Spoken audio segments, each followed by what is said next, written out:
Ya, kembali lagi di Wasya pemirsa, banyak sekali pernyataan-pernyataan seputar kehamilan yang terkadang tidak hanya membingungkan ibu hamil, namun juga orang-orang di sekitarnya, karena apakah ini benar ataukah tidak.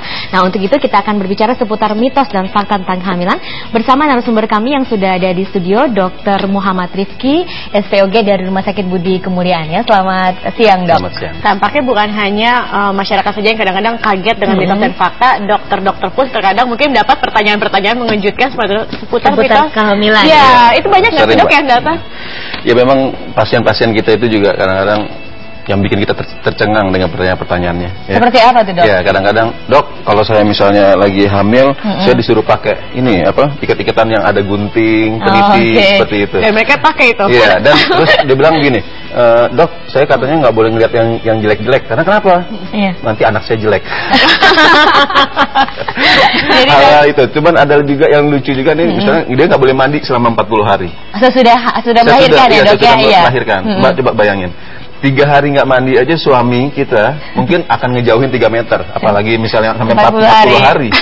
Dan itu mungkin cocok buat masa nifas, Dok. kasihan bayinya kan, makanya nih asinya gimana gitu. Oke, nah mungkin pemirsa juga banyak sekali, mungkin juga pemirsa yang sedang hamil saat ini, mana sih yang mitos, mana yang fakta. Kalau Anda punya pertanyaan, Anda bisa bergabung dengan kami di 021583022. Nah, untuk memulai nih, dokter, kita sudah punya sekumpulan mitos dan fakta yang sudah kami siapkan, yang paling populer. Kita akan lihat dulu yang pertama.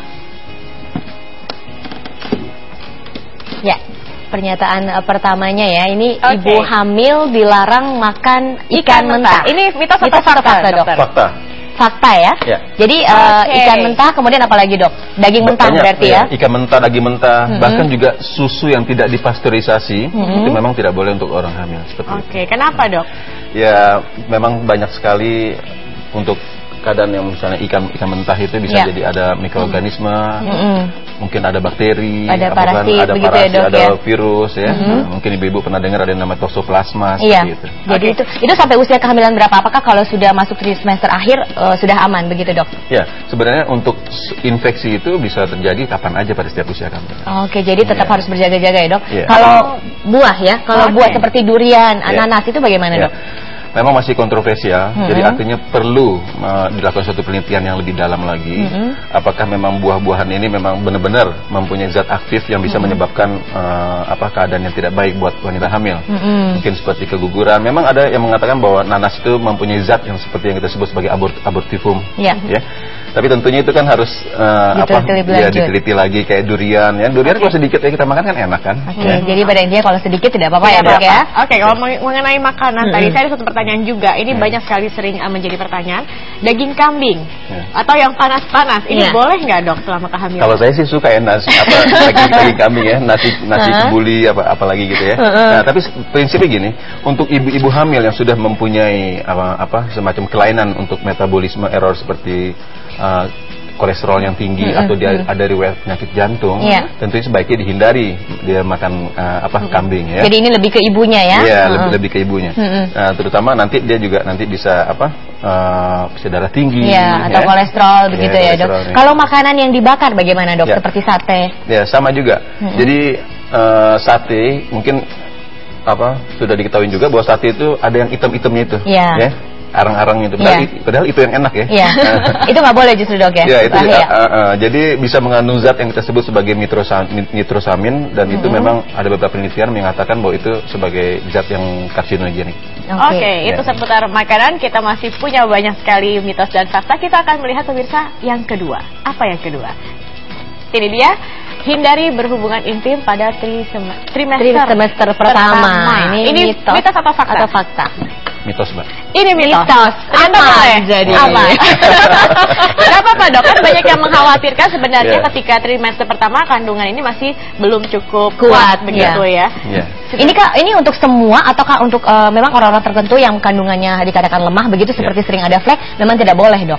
Ya, sebenarnya kalau misalnya ada riwayat yang keguguran yang berulang kemudian kita lihat juga letak plasentanya dia. Kalau misalnya memang itu meningkatkan risiko untuk terjadi keguguran, memang sebaiknya dihindari. Tapi pada prinsipnya itu setiap saat sih boleh-boleh aja ya, tapi mungkin pada saat ini mengeluarkan sperma atau apa jangan di dalam, karena itu sperma itu kita tahu dia mengandung zat yang namanya prostaglandin ya.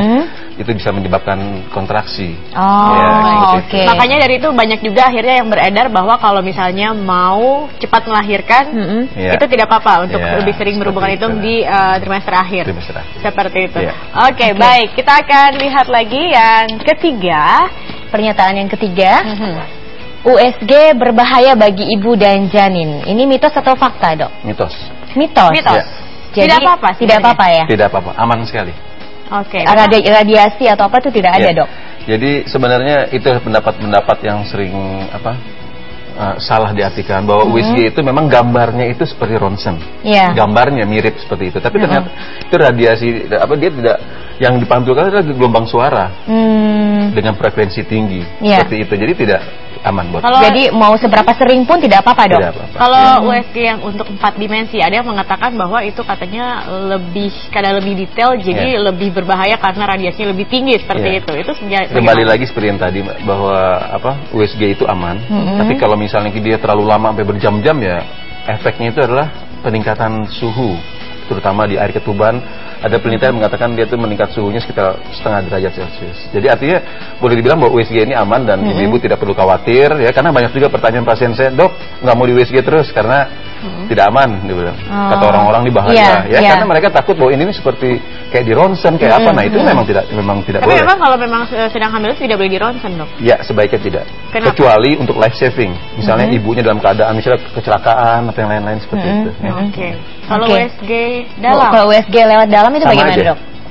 Tidak ada masalah ya? Iya.